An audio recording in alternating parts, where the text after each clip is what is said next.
foods and whole grains can help make a big difference in your overall weight. Well, every minute a woman dies of heart disease. It's the #1 cause of death among women 20 and older.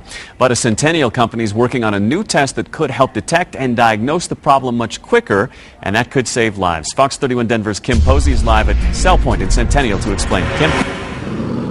Jeremy, folks here at CellPoint say this test, if approved, could save lives and save money. It could offer a diagnosis without the need to catheter or undergo a stress test.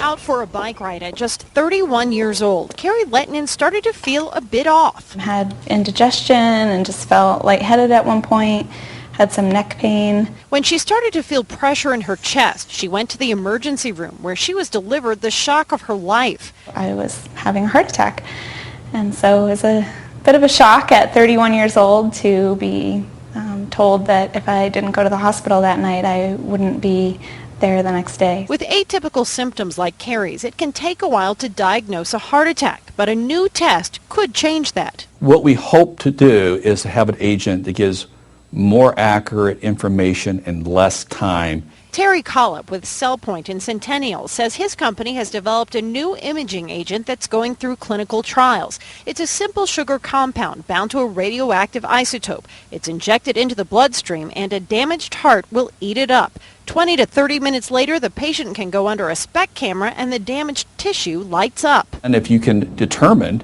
if they've had a heart attack and to the extent of it, within 30 minutes, it will help in terms of the ER process. Right now, testing can take multiple hours and require a stress test. This test could eliminate the need for that. It's great to know that they're continuing to look for new ways to test. Now, this test was actually discovered by accident by doctors working on cancer imaging. Phase 2 of the trial should wrap up by the end of the year. Jeremy? It's fascinating stuff, Kim, and so scary to think this young woman in perfect health at 31 had a heart attack. It's an eye-opener to all of us. Isn't that crazy? Yeah. Her only risk factors were her genetics. Wow, how about that? All right, Kim Posey live in Centennial. Thanks, Kim. Isn't that scary? It does Wow. scare. Makes you think. Well, kids, adults.